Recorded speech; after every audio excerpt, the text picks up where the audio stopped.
নমস্কার, কেমন আছেন সবাই? আজকে আমি বানাবো টক দই। তো ছোটো ছেলেকে বললাম বাজার থেকে দুটো দুধের প্যাকেট এনে দিতে। দুধের প্যাকেটটা নিয়ে এলো, আমি কেটে গ্যাসে বসিয়ে দিয়েছি। দুধটা তোমরাও গ্যাসে বসিয়ে দেবে, এভাবে ভালোভাবে ফুটিয়ে নেবে দুধটাকে। 10 থেকে 15 মিনিট দুধটাকে হালকা আঁচে ভালো করে ফুটিয়ে নেবে।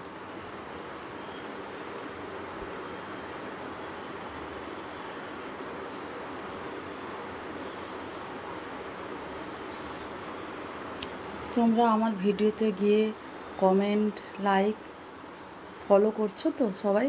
দিলে আমি আরও নতুন নতুন রেসিপি নিয়ে আসতে পারবো তোমাদের জন্য।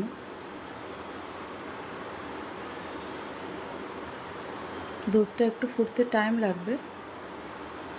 দুধটা প্রায় ফুটে এসছে, এবার আমি গ্যাসটাকে বন্ধ করে দিয়েছি।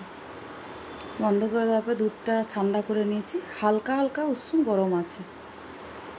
কাঁচের বাটি তোমাদের কাছে যেরকম যেটায় দই পাততে পছন্দ করো ওরকম বাটি নিয়ে নেবে।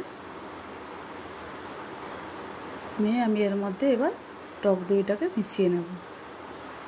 আমি 1 চামচের মতন দিয়েছি, আর একটুখানি দেবো। ব্যাস, এটাকে ভালোভাবে একটা হ্যান্ড ব্লেডিং বা চামচ, এটার সাহায্যে তোমরা ভালোভাবে মেশাতে পারো।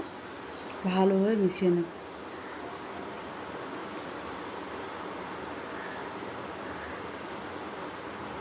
তোমরা আমার ফেসবুকে লিংক দেওয়া আছে, ইউটিউবে, ওখানে গিয়েও আমাকে সাবস্ক্রাইব করতে পারো। ওখানে গিয়ে সাবস্ক্রাইব, লাইক করো। এবার মাইক্রোওয়েভের মধ্যে দুধটাকে দিয়ে দিলাম, সারা রাত থাকবে।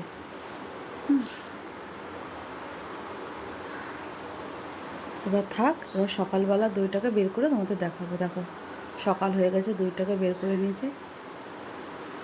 কি সুন্দর দইটা পড়েছে না, একদম থকথকে। এরপরে আমি ফ্রিজে রেখে দেব। ফ্রিজে রেখে দেওয়ার পরে আবার বের করে তোমাদের দেখাবো। দেখো, ফ্রিজে রেখে আমি আবার বের করে এনেছি। 4-5 ঘন্টা ফ্রিজে রেখে দিয়েছিলাম। দুপুরে খাওয়ার টাইমে আমি দইটাকে বের করে নিয়েছি। এরপর দেখো, দইটাকে কেটে আমি বাটিতে তুলে দেখাবো কতটা ঘন আর কতটা সুন্দর পড়েছে। তোমরা এইভাবে আমার রেসিপি দেখে ঘরে টক দই পাততে পারো। ঘরে টক দই পাতা খাওয়াটা অনেক ভালো বাজারে কিনে খাওয়ার থেকে। আমি আর আমার বড় ছেলে এখন ঘরে আছি, আমি আর আমার বড় ছেলেই খাবো। বড় ছেলে আগে দই খেত না, এখন চিনি দিয়ে দিলে ঠিক দইটা খেয়ে নেয়। টক হয় বলে খেতে চায় না।